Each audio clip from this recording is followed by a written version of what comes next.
Good. This meeting is being recorded. All right, Kevin, good to see you again. This week we're talking about Jack London. The title of our talk is London Calling, and I'll be posting this on my YouTube channel, Timothy's Academy, to get your expert opinion on all the great and not so great literature out there. As far as Jack London, you think his stuff is great, right? I mean, is he on a par with Hemingway? He's better than Hemingway. Okay. I find him to be a more compelling author. Let's put it this way, just cut to the chase. He's sort of like the thinking man's Hemingway. He does delve into his subject matter deeply. It's not the iceberg technique, okay? Not saying Ernest was dumb or that he wrote in a dumb way, but you have London, even in his short stories, pondering the universe and philosophizing on man and nature and the cosmos. Now, many people may not like that. Keep that out of our short stories, please.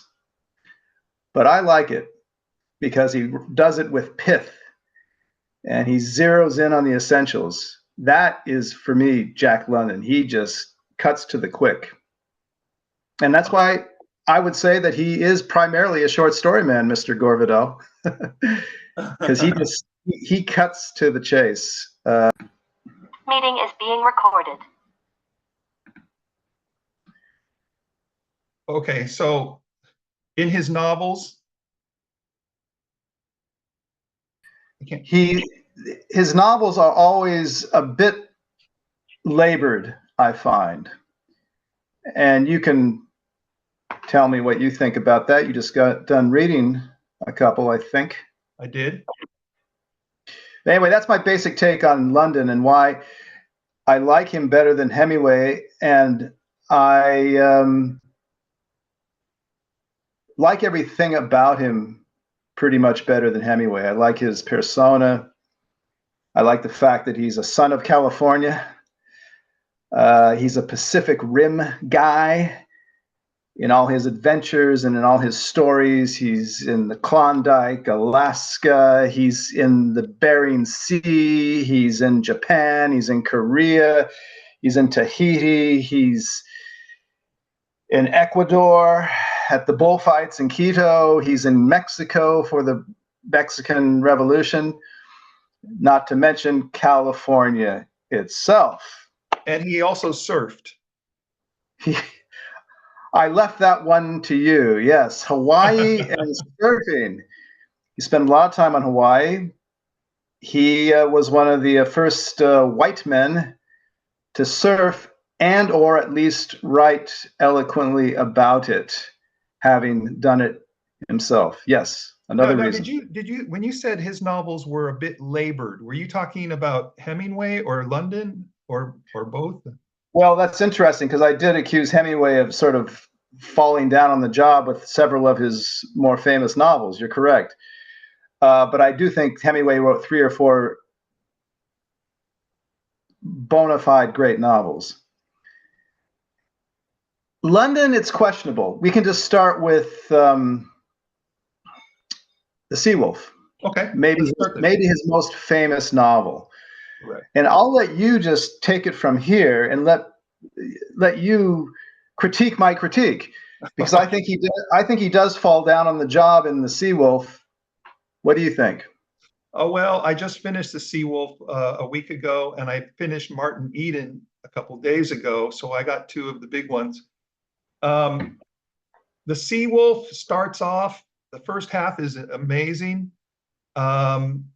I think the character that he paints of, what is his name? Wolf Larson? Wolf Larson, yeah. It as they say, it's one of his greatest characters he ever created, and I could agree with that. But then the second half of the novel, it becomes this kind of, maudlin love story. It reminds me of Gone with the Wind. Gone with the Wind starts off with all the great, the movie version, all the great Civil War stuff and history and all this romantic these Victorian mansions in the Deep South, that kind of stuff, beautiful dresses. But then the second half becomes almost a soap opera kind of thing in Gone with the Wind, which is one of the possible drawbacks of that, depending on your view of, do you like those romances or not? And he adds a romance in the second half that totally overshadows the whole Wolf Larsen character and theme. And Wolf Larsen, this big Nietzschean Superman type, dies with a whimper. So I think it kind of drops off in the second half of the novel, but I have no idea what anyone else would think, because I just approached it sui generis. What's your thoughts on it? Well, I can tell you what someone else thinks, and not me, but Ambrose Bierce, who was a great critic of London all his life. He felt like you that Wolf Larsen is one of the great literary creations of the world. He didn't just say American literature, I don't think. But anyway, good enough, even if it was American literature, one of the great literary creations. And he accuses London also of then turning the whole thing into a maudlin romance. I like the name of the love interest, Maud Brewster. Maud Lynn Brewster, you could say, right? Oh, okay. Maud Brew. Yeah, very maudlin brew it became. And I have to say I share that view of things. The thing is, though, I wonder how he could have finished it otherwise. I wonder how he could have gone from there, having created this great character, Wolf Larsen. Then what are you going to do with him? I mean, how are you going to end this novel? Are you going to have him die pathetically as he does? You're going to have him die triumphantly? Or are you not going to have him die at all? How are you going to end this? So I thought that the way London did it was not terrible. It ruined the novel for me, but you ask yourself, where do you go from here, from this high point? Ending novels, in my own limited experience, though I have written half a dozen at this point, it's notoriously difficult. You start out with a great idea, you're off and running, boy. Hey, you get Act 2, now Act 3. What are you going to do? How are you going to end it? And we can go back to Hemingway. He had some, he had scores of endings for A Farewell to Arms, Then I turned out the lights and walked out to the rain, walked home in the rain, that famous line. That took many attempts. Also, the sun also rises. It's tough, not only to get an Act 3, but to get that final line. So I have great sympathy for Jack on this one, but for me, it's not a great novel in its totality. So it doesn't qualify as great novel stuff. So I would agree. What about, why don't we pivot from the Seawolf to Martin Eden? Sure. Any thoughts on Martin Eden? Well, I like how we're doing it now. You give me your thoughts. You've just come from reading it, and I've read it 2 or 3 times at this point. And you first. Okay. Martin Eden. It's good. It's good. It's got a wow ending that you never would expect. There you had a good ending. Yeah. I don't know if I want to say good ending, because I don't want people to. It's one of those things. Don't try this at home. Don't imitate this character. It's got that kind of feel to the ending. Yeah. But you finally, once you see how it ends, can I give the spoiler? I think we can. Yeah, we have to. People who like Jack London, they will have read Martin Eden, or they will have heard about it. Yeah, and they should know. Even if you give the ending away, it doesn't matter, because it's a good enough novel that you can just keep reading, and it doesn't matter. Well, at the ending, the guy commits suicide by jumping through a porthole in a boat and dropping down this side of the boat and just drowns in the ocean.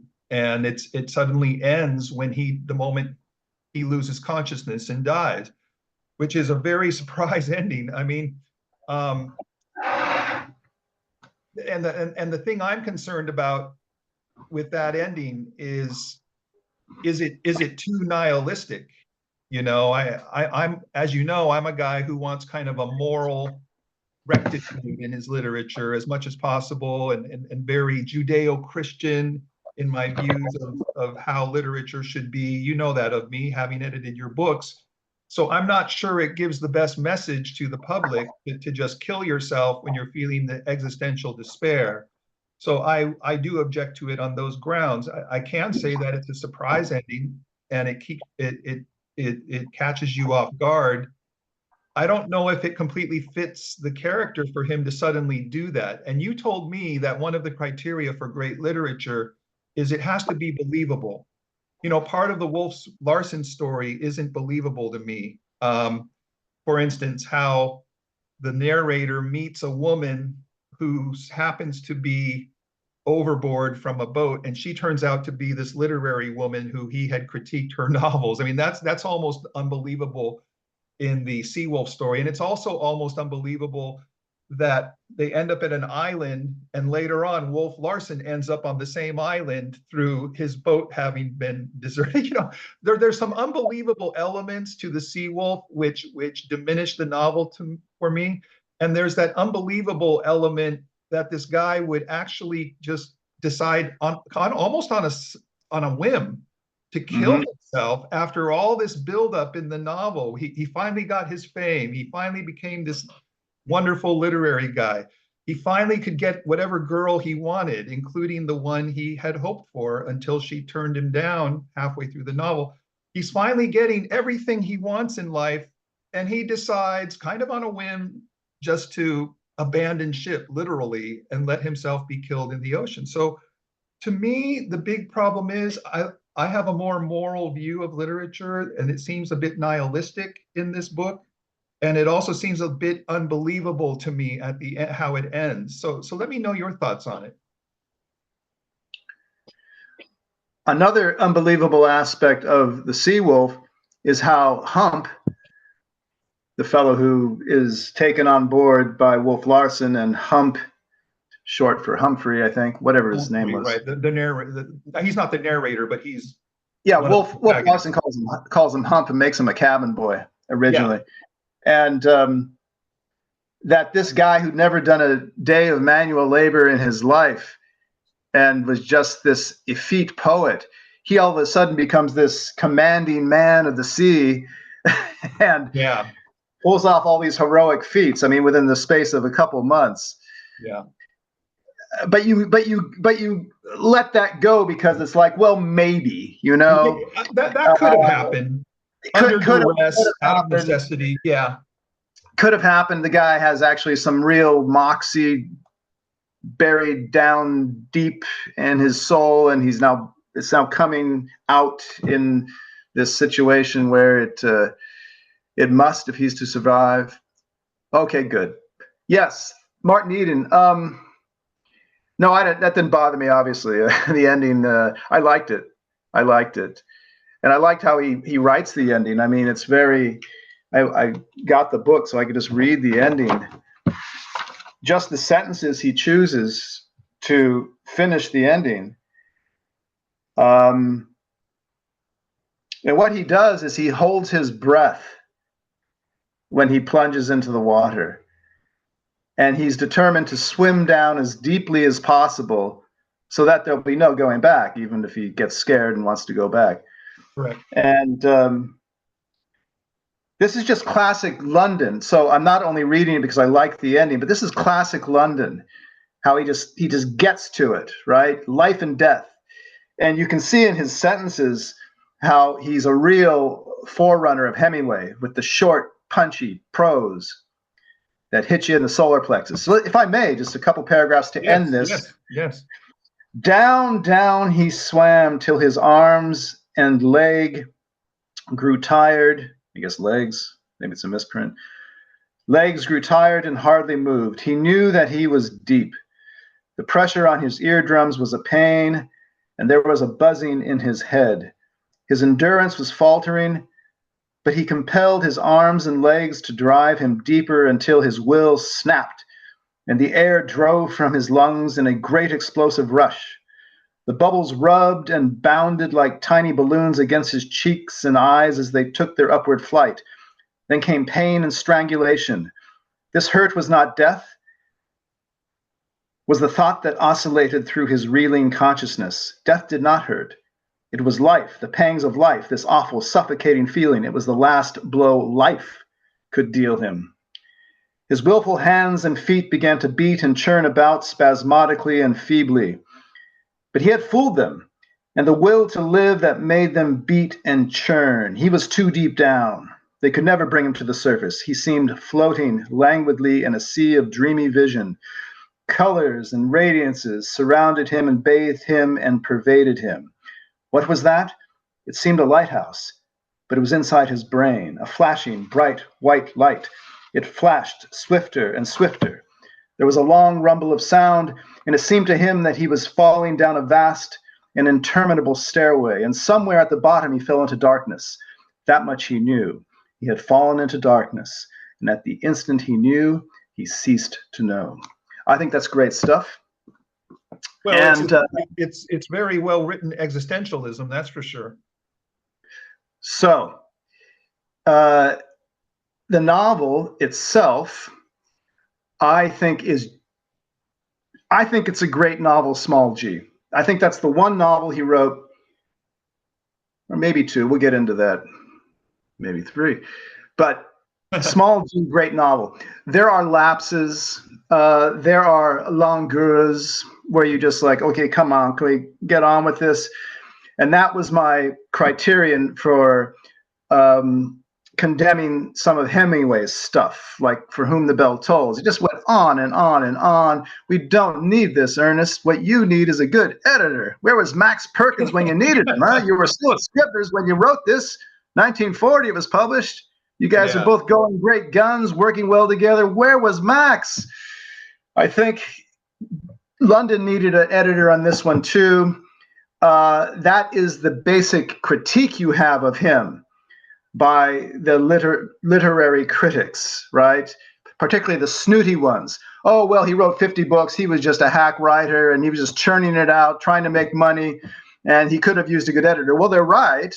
He could have, in many cases.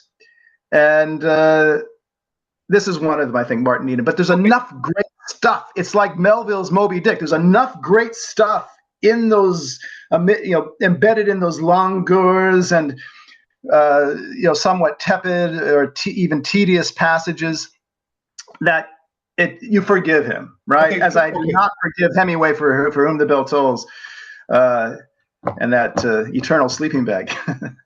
Yeah. Okay. Well, I love it because, and this is why most writers that I've talked to whom I've talked with about this novel, they love it because it's talking about the trials and vicissitudes of becoming a writer. Yes. How difficult it is, and this is the template for books about how to become a writer and how damn difficult it is. And watch the London profanity, please, on my Timothy's account. Excuse me. London-esque. You get me in this red-blooded mood. I'm sorry. No problem. So this is why I love it, despite its what I would see as its flaws. Okay, so let me ask you a couple questions, because you mentioned there might be another one or two of his novels of his and I'd like to get to those in a minute. But just a couple of things about that have come up in this previous discussion here. First of all, the theme of suicide. Okay, so his character commits suicide at the end, and in some accounts I've read that some people believe London himself may have committed suicide, and we know that apparently Hemingway committed suicide. Did both of them commit suicide, or what's going on? Ernest was not an apparently. He stuck that shotgun against his head. Okay, so and did London commit suicide? Because there was some question about his death, I read. Yeah, let's get this out of the way. Yeah. It's unclear. My best guess is that he died of what the death certificate said he died of, which was uremia. And uremia, for those of you who don't know, and I didn't know what it was before I encountered it through London, it's a disease of the kidneys where there is urine in your blood. I guess that's the short, simple Simon layman's definition, but that's how I understand it. And so it slowly poisons you. And his drinking, he had a drinking problem. Well, he didn't see it as a problem, but anyway, he drank a lot, and that didn't help matters. And what happened on that night or that morning when he was discovered by I think it was his Korean or his Japanese, I'm not sure, valet, was that he was semi-unconscious. They found a vial or two of morphine next to his bed. And the doctors were called. They did what they could. They dumped coffee into him, caffeine. They walked him around, keep him awake. And then he finally expired about 12 hours later that afternoon, early evening. And the death certificate, as I said, was uremia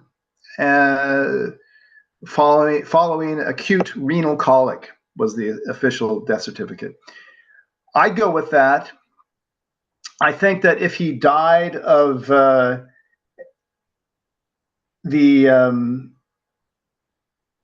morphine, that it was an accidental overdose, and maybe it helped to aggravate the uremia. Maybe it helped. Maybe it led to some kind of stroke.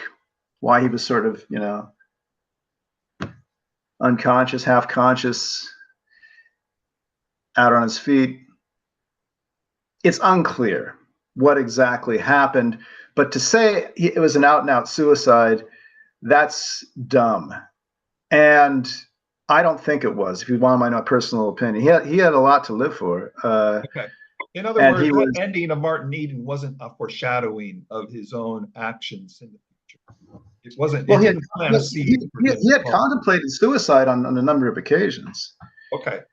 We won't go into it. We don't have enough time, but he lived with the thought of his demise, what he was leaving behind to his dependents. He had a lot of dependents. A lot of that so-called hack work was just to support all the people who were relying on him for their livelihood. Okay. So you don't think it's plausible that he somehow committed suicide? And if he did commit suicide, how did he? I think if he did, it would have been through the morphine. Okay. But it was an accidental overdose because he was in such pain. Uremia is a very painful disease. Diseases of the kidney are very painful. Yeah. I had a kidney ailment when I was 19. I have a 10-inch scar on my side to prove it, where they had to go in because I was screaming in pain. They said, Kevin, you were going through the kind of pain a woman goes through in childbirth. Wow. So intense it was, right? Yeah. So ladies, don't tell me I don't know what it's like to have a kid. So he was in intense pain, and morphine at the time you could get over the counter. You didn't have to get like a doctor's prescription. Oh, so he took his own dosages of morphine, but you think he may have accidentally? I don't know how he took them orally or he injected them. I don't know how exactly, but you had it readily available, and yeah. I don't know, but I'm guessing he had all kinds of projects. He was going to meet with his two estranged daughters. He had divorced their mother years earlier. He was estranged from them, particularly the older one, Joan, and they had finally gotten a meeting together for a picnic that next Sunday. He was overjoyed, and I don't know. I didn't see him. I don't see him committing suicide. And he's not that type of guy. He was going full bore. He had a lot of problems. again, he had financial problems. He was busy writing. He had these health problems, uremia. I mean, with uremia, you're going to find, in those days, you're going to die of it eventually, it seems. But I don't think Jack would have committed suicide at that point in time. Maybe later, but not at that point in time. He was only 40 makes sense. years old. And by the way, don't feel you need to cram everything in here, because if we don't cover everything this hour, we'll do a part 2 next week. Okay, so feel free to elaborate on things. But well, there are worlds in Jack London. We could do 20 parts. Okay. I mean just me talking to you about him. That's amazing. Okay, well, listen. We'll do the best we can, and we could always do a part 2. I don't know about 20 parts, but at least 2 parts we can do. No, a little hyperbole just to illustrate the issue here. Gotcha. Okay, the other question I had, just a general question before we check out a couple of his other novels, and short stories. The theme of socialism seems very prominent in both Martin Eden and the Sea Wolf. Most of his literature has the theme of socialism, or a critique thereof. You could argue that there are critiques of it as well, because he also has kind of a Nietzschean Superman survival of the fit, Darwinian evolution, survival of the fittest theme running along with the socialist theme. So you're kind of like, he has his own unique view.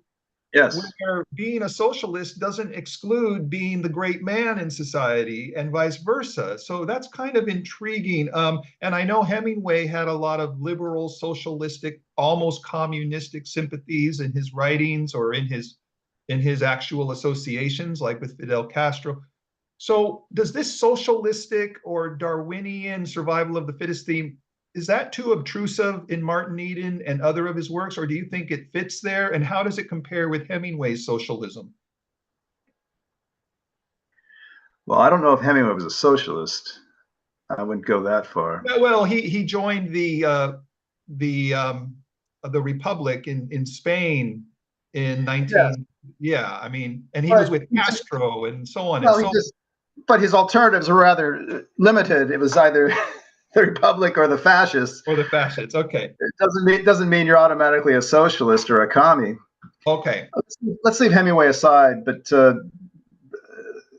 London was definitely a socialist. He was a member of the Socialist Party of America, or something like that. He was a socialist, card-carrying socialist. Okay. And proud of it. Is it too obtrusive in Martin Eden? I don't think so, because that was the tenor of the times. You had Upton Sinclair writing The Jungle. Socialism and or communism had not quite been discredited by the likes of Stalin, Mao, and Pol Pot. Right. So it was still something that had not yet been undertaken on a national level, at least, I don't think. At that time when he was writing, which was in the early 1900s. And the Martin Eden character himself, he's up from the working class, he's a sailor. Why shouldn't he be attracted to socialism? Okay. And this was also London's own story in large part, Martin Eden. So why shouldn't London include that part of it, which was a real part of his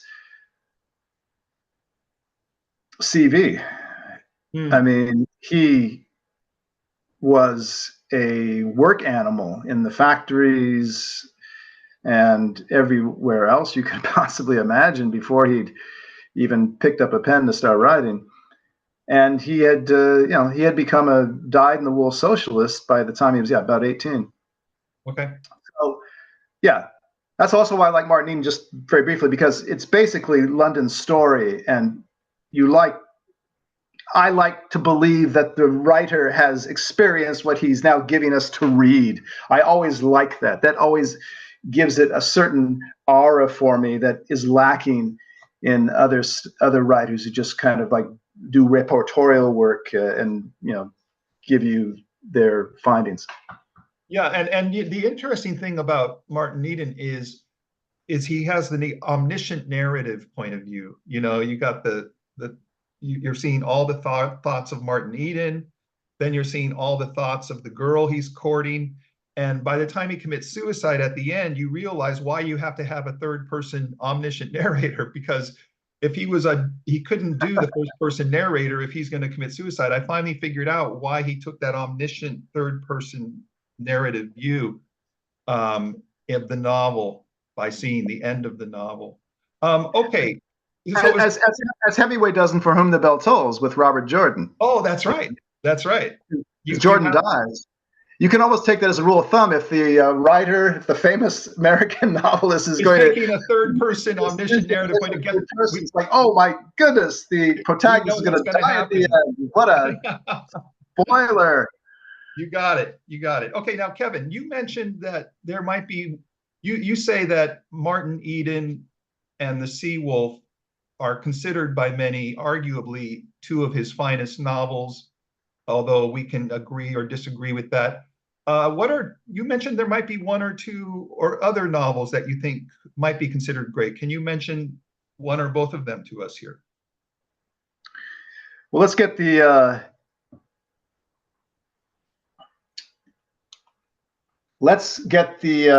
dog wolf in the room out of the way here. Okay. Call of the Wild. Okay. Which again is just a great title. It's actually The Call of the Wild. But I find that to be just such an evocative title. Probably because I know all about London and the Klondike, and I've read the thing, and it's just perfect. But that's a great novel / novella. Okay, it's a short novel. Okay, but it's a novel. Okay, it's novel enough to qualify as one. Right. And because it spans a long period, and not only does it have a great time span, but a span over space. Okay. So I like how we start out in California. Mm-hmm. And we end up in the wilds of Alaska. If that's not a novel, I don't know what is. Okay, just by virtue of the time and space parameters. And then because so much is packed into it, right? For those of you who haven't read it, I'm not going to go through it, but most of you probably have. Most of you are familiar with it. I think it's required reading in most American high schools or middle schools. I think Americans have read it, or they're familiar with it, so we don't have to go through the narrative story. But one thing you always get, and I took a creative writing class one time at UCLA many years back, and you hear about all the time in terms of creative writing. The one thing you have to have in a novel, not so much in a short story, which is more of an episode, or it can be limited to an episode. In a novel, we want to see a transformation in the main character. or some kind of progression or development. Yeah. What greater transformation is there than to become this civilized dog in sunny California to becoming this wild wolf at the head of the pack baying at the moon? I mean, that's fantastic. So it has this mythical poetic element, this mythic poetic element that is just absolutely compelling. Gotcha. And why it has deservedly remained to this day a classic. Okay. So that's one great, and we'll call it a novel. Okay. And you would consider Call of the Wild to be a great novel? Yes. Capital G or small g? That's a capital G one. Okay. Okay. In other words, even though it's a small N novel. Well, that's a small N novel and no novella. It's a capital G, great, small N novel. Because it's short. I would agree with you that, not having read it in 40 years or so, but I would agree that it is one of his great novels, more so than Martin Eden and The Sea Wolf, in my opinion. It has all the bells and whistles for a great novel with none of the negative elements that you might find in Martin Eden or The Seawolf. There's nothing really negative about that story. Never lets you down. He doesn't let you down with it. Yeah. There's this constant narrative drive. And that is London at his best. I agree. One sentence leads to the next. The left jab leads to the right cross, leads to the left hook, leads to the right uppercut. There you go. And it hits you that way too. It's like being in the ring. It's like being in the ring with Muhammad Ali. It's like he's not cutting you any slack here. He's got you on the ropes, and this is not going to end well. But you love it, okay? Because you're gripped by it. You're absolutely in the grip of this great storytelling talent. That is Jack London in a nutshell. Okay, Kev, so what about White Fang, which is the reverse order? You got a dog that's in the wild, and then it becomes domesticated. Right. Is that just kind of a sequel to Call in the Wild, and therefore doesn't have as much merit of Call of the Wild, or does it have a lot of its own merit? And can it too be considered a great novel? A lot of its own merit. I mean, if it had come first before Call of the Wild, maybe we'd be speaking about White Fang. Wow, mytho-poetic. But it just so happened, and it's a better title, Call of the Wild. It just so happened that Call of the Wild came first. Okay. So I think we give it precedence. But that's an equally involving story. Okay. A half-breed, that is to say, half domesticated dog, half wolf. Yeah.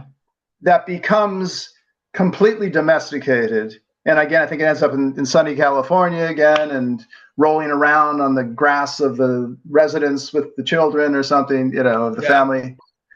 It's very cozy, the ending. It doesn't quite have the punch of Call of the Wild. I don't know why, but maybe just the trajectory going from wild to tame is not as what's the word? It's not as bracing, right? Right. We're kind of like, oh, now we're home sweet home. Yeah, not as bracing. And I also like White Fang. However, I mean, I like it also because it's sort of a reflection of Jack London's story more than Call of the Wild is. Because Jack London was a wild child, right? Prince of the Oyster Pirates in San Francisco Bay at 15. At 16, a member of the Fish Patrol, changes sides. 17, he's on the Sophia Sutherland on this sealer going out to Japan, the Bering Sea, to get seal skins. At 18, he's a tramp riding the rails across America, gets thrown in the penitentiary in Buffalo, comes back. 21, he's in the Klondike. I mean, this guy's a wild man. He's a wild man. But we like to see the transition from domesticated to wild man or wild dog more so than wild man. Yes, because I think that's most men's dream, right? The modern man in Western civilization, we've all been domesticated. Yeah. Right? Yeah. We've totally been domesticated. Let's be realistic about it. Okay. Yeah. We do what we're told. We pay our taxes. We go to our job. We have our 2.3 kids, our 3 cars. So it's kind of a liberation or release. We all dream of cutting loose and being that. Yeah. And being that wild thing out in the forest with no leashes and away from mankind, even, get away from your fellow humans. That's also compelling, I think. So yes, it occupies that sort of Jungian level of wanting to become our true nature. Okay, but we don't want to actually become a wolf like in H.G. Wells's Wolfman, though. We don't want to go from human to wolf, but we're willing to look at a story of a dog that goes from domesticated dog to wolf dog, and that as long as that exists on a symbolic animal kingdom level, we can learn from it as humans. But we don't want to be actual. The transformation of H.G. Wells is a human who actually becomes a wild wolf. That's Right. going a little too far, right?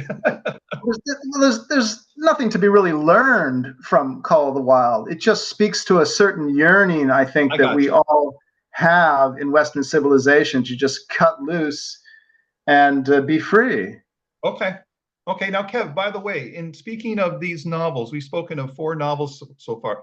Do you have any? Because I'm thinking what we might do is make this a 1-hour program just on Jack London's major novels, and then we could spend a whole hour next week just on his short stories, which sound good? Sounds good. Okay, so as far as novels are concerned, we've spoken of 4 of them: Sea Wolf, Martin Eden, Call of the Wild, White Fang. Are there any other novels of note by Jack London that you've read or you would like to read? Yes, and I'm saving the 2 best for last. Okay. I don't know how that worked out. You're conducting the discussion, but it seems to have worked out that way. Okay, we got 15 minutes. The second to last is one called The Road. I'm sure you've never heard of it, or have you? I've heard On the Road by Jack Kerouac. We've all heard of Mr. Kerouac and how he stole Mr. London's title and just added a preposition, on. But Jack wrote a book called The Road. Okay. And it's about what I alluded to earlier about his days as a tramp riding the rails across America. It's fantastic reading.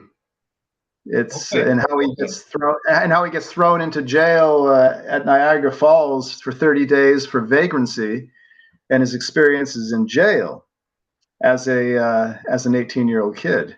Very very nerve-wracking stuff, including riding the rails. You know, a lot of deaths doing that kind of thing. He was a death-defying fellow, Mr. London. So he's living out these male fantasies. Gotcha. Of hitting the road and riding the rails and being free as the wind. Okay. And The Road is one of my favorites. And that's what year did The Road come out? I'm looking here. Okay, I have a little list. The Road was 1907, published in New York. That's right. The Road, 1907. Okay.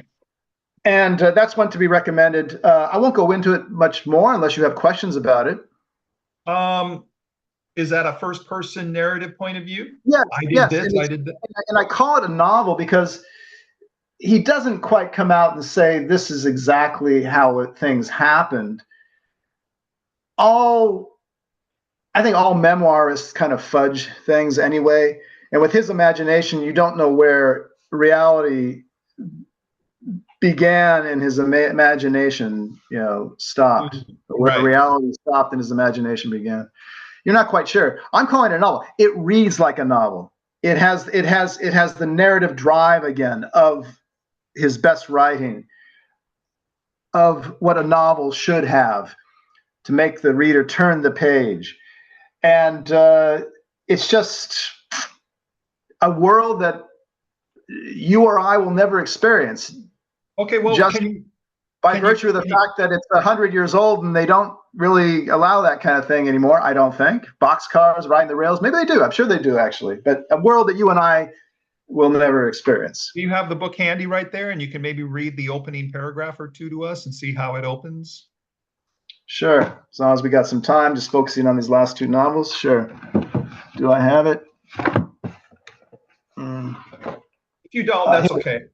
I got it. All right. I'd be curious how that opens because I've never even heard of it until now. Well, I actually marked a spot. It doesn't matter about the opening so much, but Okay, there's a I thought that would be there's easiest a to great access. chapter. There's a great chapter here called "Holding Her Down." It's how you actually hop a train and stay on it without the rail cops throwing you off. Oh, okay. And he just takes us through it. It's a great run. It's a chapter devoted to how to should you Okay. like to replicate what I'm doing. And he just starts out, barring accidents, a good hobo, tramp, I guess it's hobo here. Barring accidents, a good hobo with youth and agility can hold a train down despite all the efforts of the train crew to ditch him, given, of course, nighttime as an essential condition. When such a hobo, under such conditions, makes up his mind that he is going to hold her down, either he does hold her down or chance trips him up. There is no legitimate way short of murder whereby the train crew can ditch him. That train crews have not stopped short of murder is a current belief in the tramp world. Not having had that particular experience in my tramp days, I cannot vouch for it personally. Wow. But a London sentence is just hard to beat. He just takes you into it. He's like, here, I'm going to grab you by the hand and I'm going to yank you into this world, and you're a goner. Anyway, that's one of my favorite novels. Okay, you know what? I have to admit, just hearing those few lines piqued my interest in possibly reading it. Yeah, it's short enough. It's only about 120, 30, 40 pages. I'll have to go check that out. Although I've noticed all the bookstores around here, they only have Call of the Wild and White Fang and maybe The Sea Wolf. I mean, I've been trying to find his more lesser known novels, but they're hard to come by. Maybe I'll have to go on Amazon and order some of them. Again, this is like a memoir slash novel. I call it a novel because I just know what goes into, I think, making a novel. You bring a lot of your own experience, and then you gild the lily more than a bit. Okay. So, Kev, On the Road, or just The Road, not On the Road. And yes. Did Jack Kerouac actually copy that? Or were you just being facetious? I don't know if he did or not, but okay. It's close enough that if I were Jack Kerouac, I would have been embarrassed. It could have been a grand coincidence, you know. It could have been a coincidence. We never know. No, I'm sure he was well aware, Mr. Jack Kerouac, of Mr. Jack London and his great books on riding the rails. Speaking of great writing. Okay, speaking of great writing, you said there's one more novel you'd like to mention here before we finish. Yeah, and again, it's a memoir slash novel. It's called John Barleycorn. Oh, and it's about, you told me about it. It's about Jack London's relationship to alcohol. There you go. What do you want me to say about it? It's a great work. In fact, I would put this right up there with Call of the Wild. Okay, this came out in 1913, published in New York. How long is the novel? Is it a first-person narrative? Give us some background on it. It's a first-person narrative, and so you automatically think that it's all true. But who knows? Okay. But it rings true, and that's the mark of a great writer. He makes you believe it. Okay. Even if some of the stories are really outlandish. But it's about his relationship to alcohol from a very early age. He talks about his first drink of beer and getting drunk on it when I think when he was 5. And then he takes us through his next episode, which was about 9 years old or so, when he got drunk on rot gut wine, bad red Italian wine. And he takes us through his hard liquor days out on the waterfront as the Prince of the Oyster Pirates, Okay. and with the Fish Patrol and everything else, and drinking with the sailors, Mm-hmm. and the binges they would go on for weeks, and the adventures they would get in, the fights they'd get in, the scrapes, the problems, of course. And he takes us through his relationship to alcohol up until the present day, which is 1913, when the novel was published, and he was 37 years old.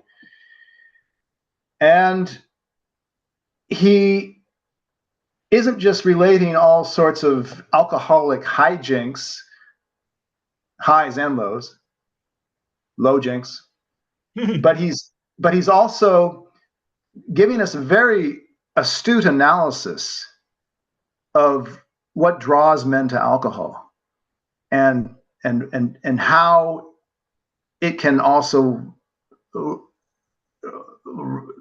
how it can lift men to the heights, and how it can absolutely ruin them. And he takes his own life as a sort of morality tale. The thrust of the book is that he wants to discourage us from drinking. Okay. But at the end, he says, I'm still going to drink, though. Okay. You shouldn't drink, but I'm going to keep drinking. Why? Well, because I have been raised, I have been educated through our society, through the company I have kept all my life, to enjoy it. But I think my life would have been better without it, is what he says.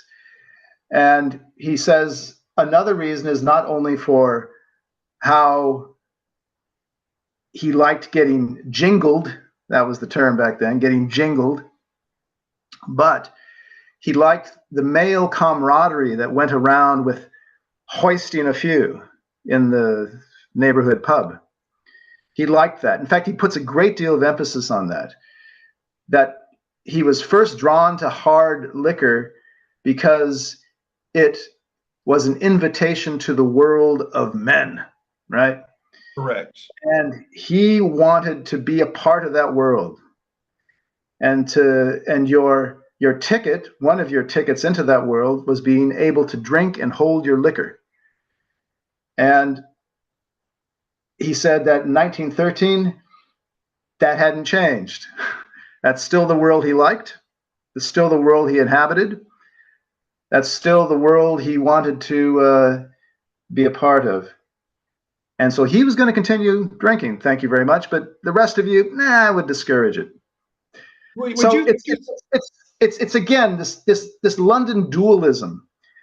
That's what I love about him. I mean, everything he writes is just this dialectic, which is sort of which is illustrative of his own divided self. We see it in the Seawolf. One side of him is the blonde beast, Wolf Larsen. The other side of him is this very sensitive poet. You have to admit. Correct. Very almost a fet. Yeah, it was defeat. Yeah, and then we see that with Call of the Wild and White Fang. The dualism. Yeah. He was greatly influenced by Stevenson, and that meant he had to have read Dr. Jekyll and Mr. Hyde. The good so point. This bifurcated personality, it appears in almost everything. Not almost everything. I'm not going to exaggerate, but in a lot of the great stuff that London has written, it manifests itself. And, this is also the case in John Barleycorn. That's it.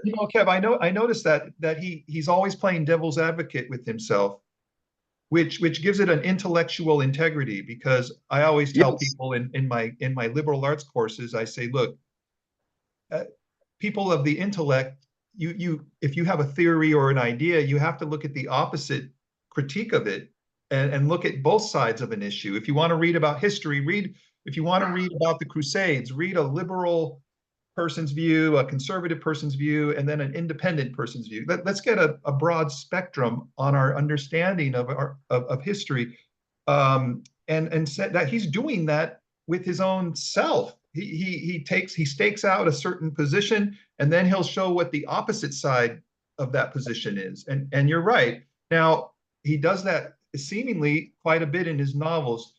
I'm not sure he does that in his short stories, because you only have a limited amount of space in a story. Right.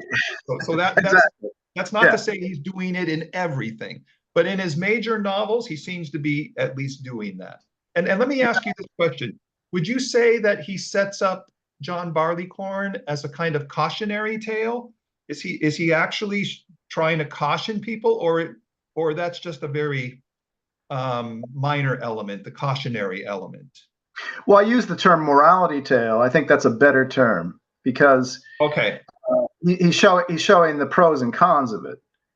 He's showing the good and the bad and the ugly. Let's just say that then. Okay. Okay. Consuming alcohol and in vast quantities, as he did. It has to be said, he had a great capacity for liquor, which seems to be a curse of the Celts. He was Irish on his father's side.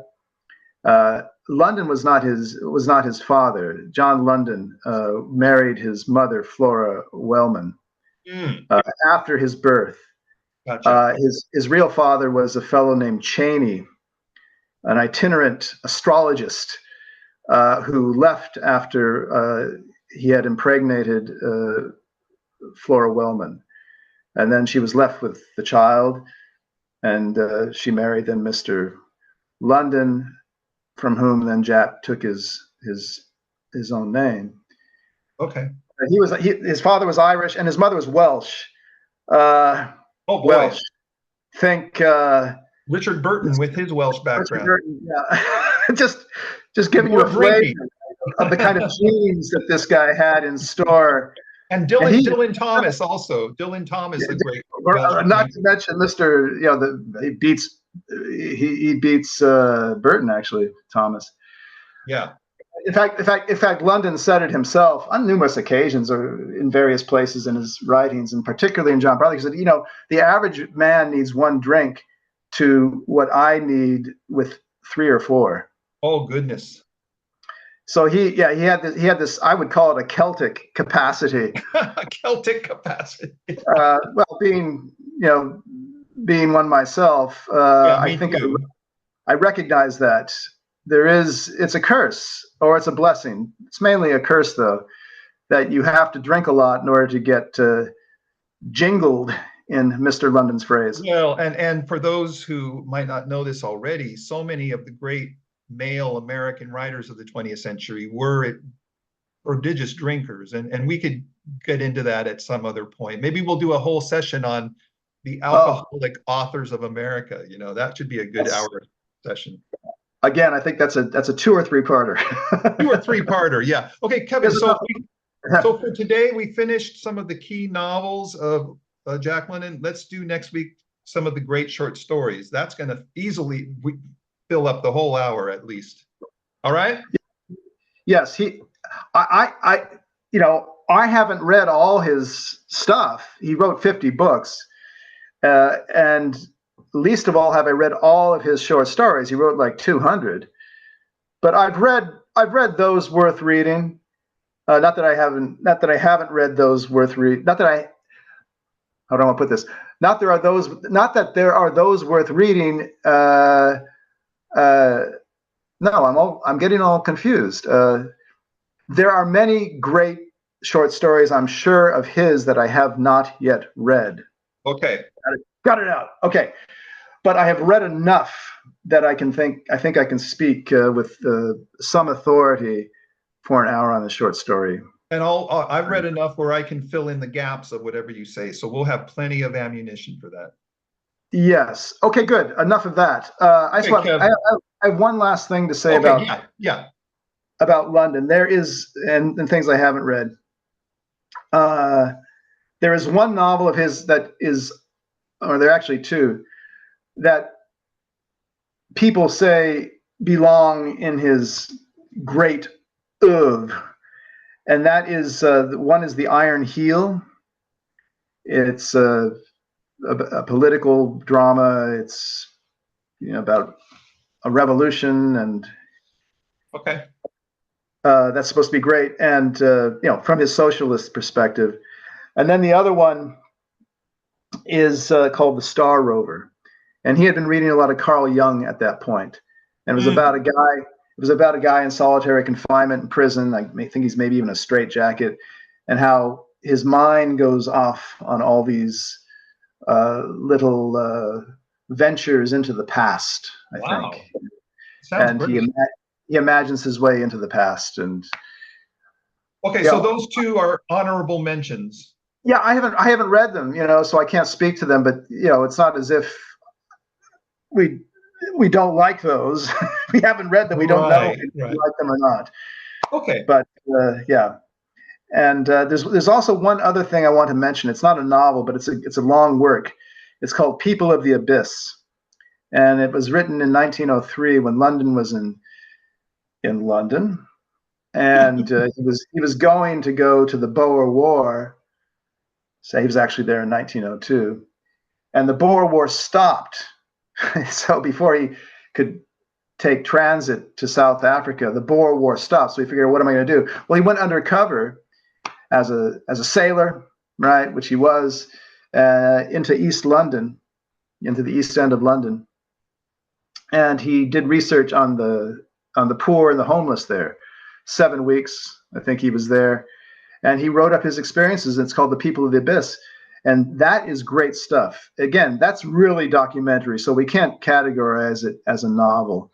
And he takes pictures the whole time too. That's how documentary it is. He was a great photographer, by the way. We have to mention that. We can't underestimate that. Because he was a journalist too. He would often take photographs. For example, the Russo-Japanese War, 1904, 1905. He was there taking great photographs, sending them to the Hearst papers, along with his stories. But he did this in the East End of London for People of the Abyss. And again, it's great reading. Again, it's got that powerful phrasing, that narrative drive of London.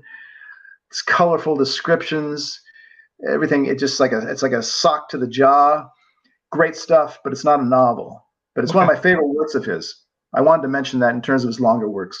Okay, great. And there's probably even more great ones, but or at least very good ones, but we just haven't read them. So okay. Kev, let's finish for now. And thanks again for all your insights. And we'll talk about the short stories of Jack London next week. Okay.